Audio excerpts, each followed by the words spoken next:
The government of Ghana has assured citizens of working tirelessly to keep the novel coronavirus out of the country.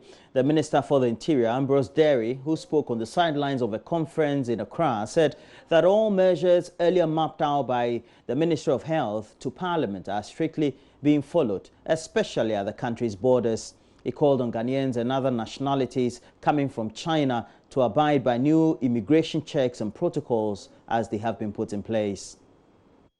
The coronavirus, I'm sure the Minister for Health went to Parliament and rolled out the program that we have to check it.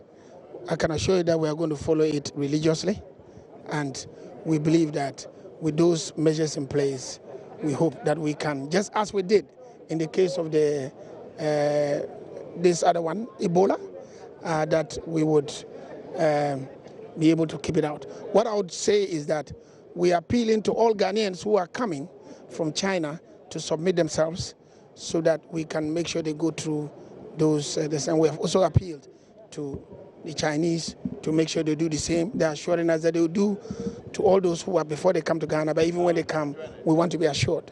And I'm happy that all of you are alive to it. Help us so that we can together protect Ghana. Thank you. Well, as the whole country is on alert, doctors at the Greater Accra Regional Hospital say they are ready to manage any case of the novel coronavirus. The facility has 2 centers to hold patients in the case of any emergency. The holding and treatment centers are fully equipped with some 35 staff members. There's more in the following report.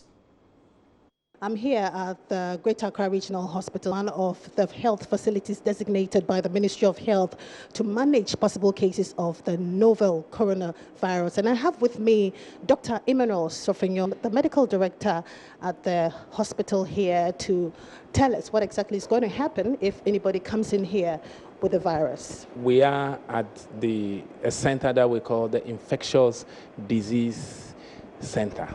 The Infectious Disease Center of the Greater Accra Regional Hospital. So, as I have explained earlier, the process starts from the emergency units.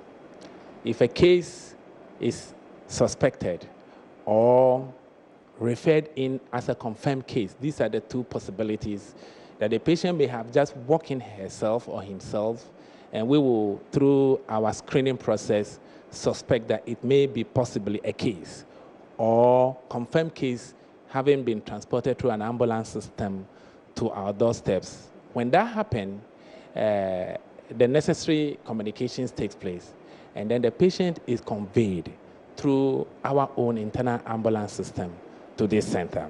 Before visiting the centers, Medical Director Dr. Emmanuel Sofignon took the team on a tour of some of the wards where triages have been set up to ensure all patients are properly screened before they are allowed into the facility. You are checked first at that table that is in front to check your temperature and give you, and if the temperature is high, we check on the travel history. And then once you are cleared, then you are free to come here. And then the staff here is also safe to access you in a more detailed manner. So that is the process. So where do you keep anybody whose temperature is detected to be high? Where do you keep the person? Thank you. So all that we will do is that when we detect you that your temperature is high, then it means your temperature is high and you have a travel history and you have signs and symptoms that is suggestive that probably you may have the condition. Then it means that we will set you aside, give you a seat to sit on, and we make arrangement. We call the drivers, and they come in a very protected manner to transport you to the holding center. Dr. Sofignon is, however, worried about the insufficient number of doctors and nurses at the hospital if there should be cases of the virus at the facility. He's pleading with government to deploy more nurses and doctors to the facility. We have security men on board, we have orderlies on board, we have doctors on board, and we have nurses on board. But the implication then is that these staffs are staff who work in the main hospital. So when we deploy them here, there's going to be shortage on that side. And that is why we would like to use this medium to also appeal to the government to send us more of the technical staff, especially the nurses and then additional doctors, so that the preparedness plan can really work. Because much as we are treating this patient that may come, we don't also want to compromise on the work that is done on the main side. Dr. Srofanya also advised the general public to be wary and ensure they practice good personal hygiene habits.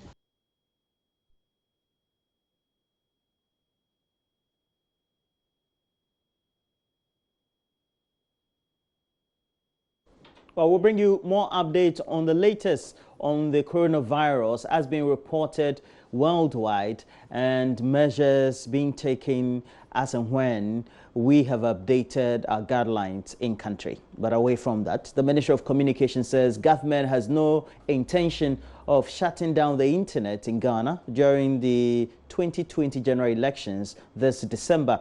The Minister of Communications, Esla Usu-Ekufo, however, says access to social media could be restricted if the abuse of the platforms and the spread of misinformation continues. Speaking on the sidelines of the Freedom Online Conference that was convened right here in the capital, she highlighted the phenomenon of fake news as one of the numerous challenges regulators in the sector seem to be grappling with. Henry Kwesibedu has the rest of the story. According to statistics from the National Communications Authority, about 40% of Ghanaians have internet access.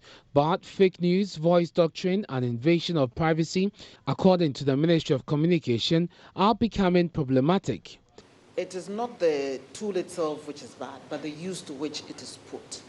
So if we're not careful, then we will veer towards making it difficult for legitimate users of that same tool because of the abuses to which it's been put. We've seen a lot of fake, false stories being published in the media, on social media, supposedly as genuine stories. We've seen signatures of people being put to false documents claiming that they are authentic. We have seen even photographs being doctored with people being parts of people's bodies being put on others to create the impression that they were somewhere or were something. Sector Minister Esla Owusu-Ekufo downplayed suggestions government may want to tinker with internet during election 2020. The minister also debunked fears that it will shut down all social media platforms in the run-up to the 2020 parliamentary and presidential elections. For me, I don't think shutting down the internet is an option. There have been several countries which have been compelled to go down that route. But whether or not countries would even consider that possibility depends on the willingness of all actors to engage in a conversation about more responsible uses of these very useful tools. If we don't do that, then governments are compelled to say that, we don't have any other option than to shut it down. But it's like throwing out the baby with the bathwater. You need it for legitimate purposes. People are using it for wrongful purposes. Are you going to say because of that, everybody should be barred from using it? I don't think so. So I think it's a good opportunity for us to begin to have those conversations. We have time before others maliciously use this very useful tool and make it difficult for all of us who want to use it legitimately to conduct our businesses. I pray and hope that we never get to the point where we would even consider shutting down social media generally. But whether we or not we will do that depends on how we all work together to ensure that we can sanitize this space. And I'm confident that if we put our minds together, we can pull the best of what is being done elsewhere and fashion a framework that will ensure that the internet stays open. Those who want to use it legitimately are given all the space and encouragement to do so. And those who want to use it for antisocial activities are dealt with in accordance with our law.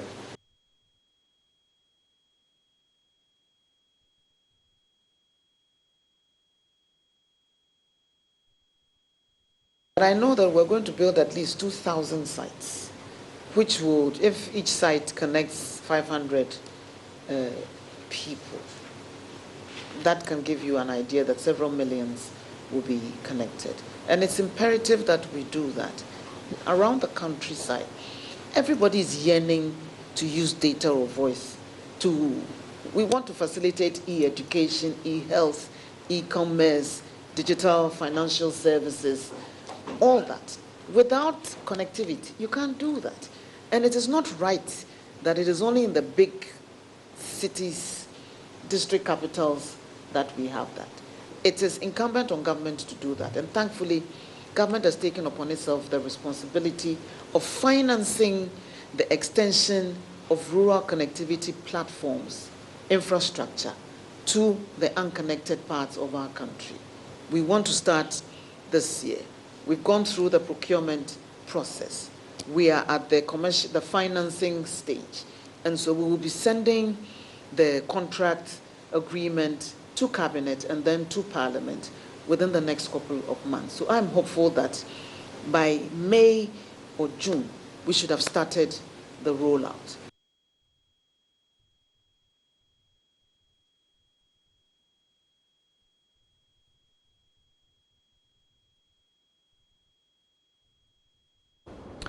A 34-year-old man has been arrested on the orders of the Techiman Circuit Court, and this was during a court proceeding on Wednesday, February 5. Now, the suspected fake lawyer named Idrisu Yahaya was in court to represent some 4 accused persons standing trial in a robbery and kidnapping case when he was asked to be arrested. JoyNews Anasabit was at the court and came through the following report. Here at the Techiman Circuit Court, one gentleman presenting himself as Idrisu Yahaya appeared before the court this morning to defend a case involving some 4 gentlemen who, according to reports, were involved in some robbery and then kidnapping case.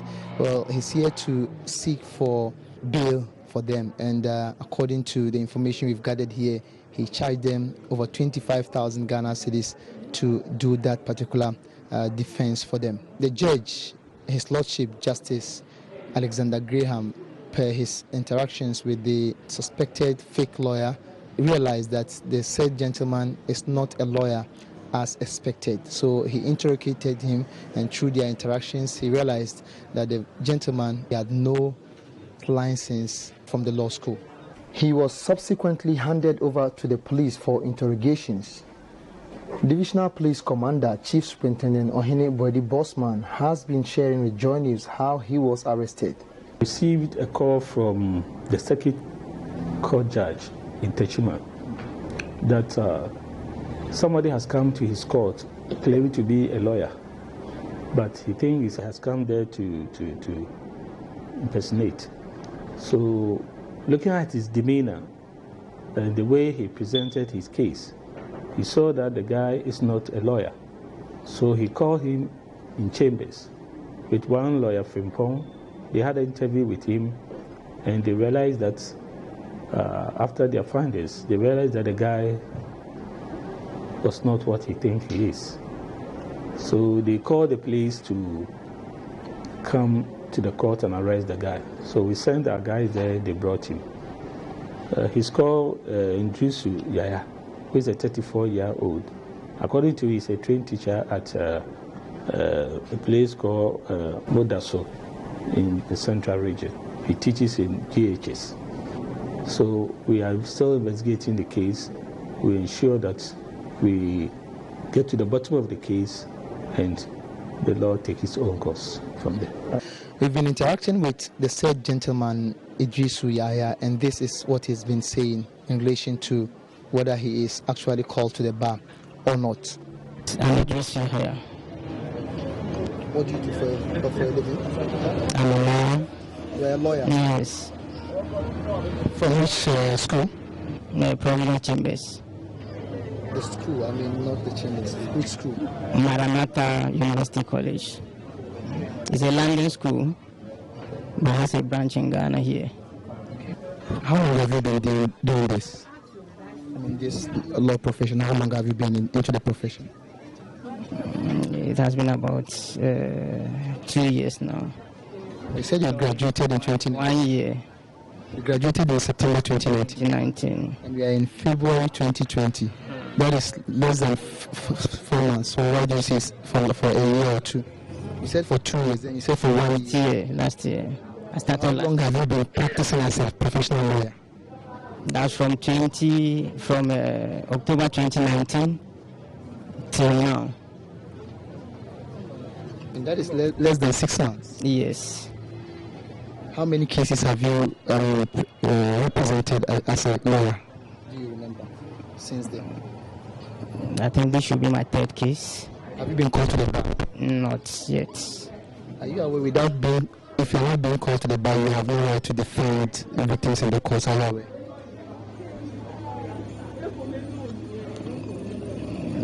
Well, I'm aware. So what you're doing now is illegal. Do you agree? If it is so. Some of the lawyers present at the course when the incident happened shared with JoyNews how shocked they are at the turn of events. I'm a bit surprised because to get this courage to come to court and say that you were a lawyer, appear before a circuit court judge, I was a bit surprised. A bit surprised in the sense that if I did a district court, especially the Kayomis, that would have been. But for a circuit court, Techiman, which is the regional capital, for you to have that courage, I was a bit surprised. Pretend that he or she is a lawyer. It's quite amazing that people like this have that courage. See, and the way he presents himself, that he attended a private law school in Ghana here. There is no private law school in the Republic of Ghana. We have only one law school. It belongs to the state. Chief Superintendent Bosman, however, has a word of caution to the general public as well as people in such businesses. I want to advise the public to be mindful of people of such nature. They come, they put on a suit like lawyers, they put on the gown or everything that depicts a lawyer, just to fake and dupe their clients. So we are telling them that if you want to hire a lawyer, go to the chambers. There are a lot of chambers here. You can even go to the courts and somebody will get you a good lawyer. From the Techiman Circuit Court, I am Anas Sabit for JoyNews. Oh, we have to end the news, but before we go, the Roads and Highways Minister, Kwesi Amakwata, has disclosed that the Ghana Highway Authority has dispatched a mobile maintenance unit team to the Watuna Solar Highway to urgently fix deplorable manholes and gaping holes on the highway. JoyNews in June 2019 reported about the deplorable nature of the road, which has increased traveling time and consistent armed robbery attacks. Kwesi Amakwata revealed that he was amazed to see that a greater portion of the road was repleted with gaping potholes and manholes, and has further directed that this should be treated urgently. Well, we have the latest update from Upper West Regional correspondent Rafiq Salam. One key challenge faced by the Akufo-Addo administration since taking the reins of governance in the country has been the bumpy, deplorable and unmotorable roads in the country. As a result of that, dozens of communities across the country, sea of protesters line the streets, block roads to show their anger and displeasure on the government, demanding that the roads be fixed immediately or they turn their backs against them in the 2020 polls. He should not blame us if the Susala people turn their back on him, because we have permanent interests. We do not have permanent friends. Our interest is development, and we believe he is there for that. He should show it, not say it. We want to see development. We want to see our roads done. This is not the one village, one dump we want. This is one village, one valley. So we beg, he should just come and work on it. If not, he should just be praying that. The Ministry of Roads and Highways move in immediately to fix some, and those unable to be completed pushed to this year. Roads and Highways Minister Kwesi Amakwata stated that President Akufo-Addo attached a lot of premium on building the roads infrastructure in the country. Thus, his declaration of the year 2020 as the Year of Roads. Being the implementing ministry, he has therefore been directed by President Akufo-Addo to hold a press conference in regions that he visits to speak to the people about road works and projects that are ongoing in their region. Flanked by the Chief Executive Officer of the Ghana Highways Authority and the Upper West Regional Minister, he painted a mental picture of the state of roads in the Upper West region. If you take Ghana Highway Authority, and we want to consider the condition of roads in your region, and condition of roads is always categorized into three: good, fair, and poor. At least we have 61% under Ghana Highway authorities being good, 38% being fair, and we put poor around 1%. If you take Department of Feeder Roads, that is where we have critical problem. Less than 1% is considered to be good, 37% considered to be fair, and about 21% considered to be poor. If you take Department of Urban Roads, we have 30% considered to be good, 7% considered to be fair, and 63% considered to be poor. You got to do something about this road. It's really terrible, especially if you're driving a saloon car. It's terrible. You have to slow down. The issue of the bumpy, deplorable, and gaping hole riddled Watuna Highway did not escape mention by the minister. And I was amazed about the number of potholes at greater section of the road.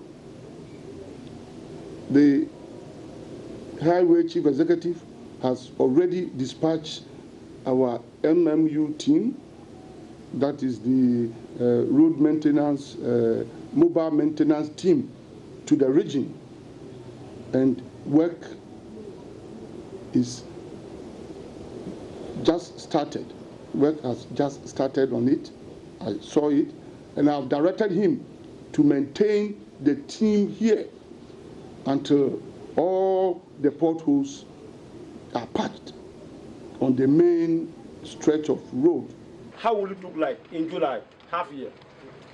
As part of our strategy, all gravel roads totaling about 5,200 kilometers in this region will be graded and all side dishes cleaned before the onset of rains in June.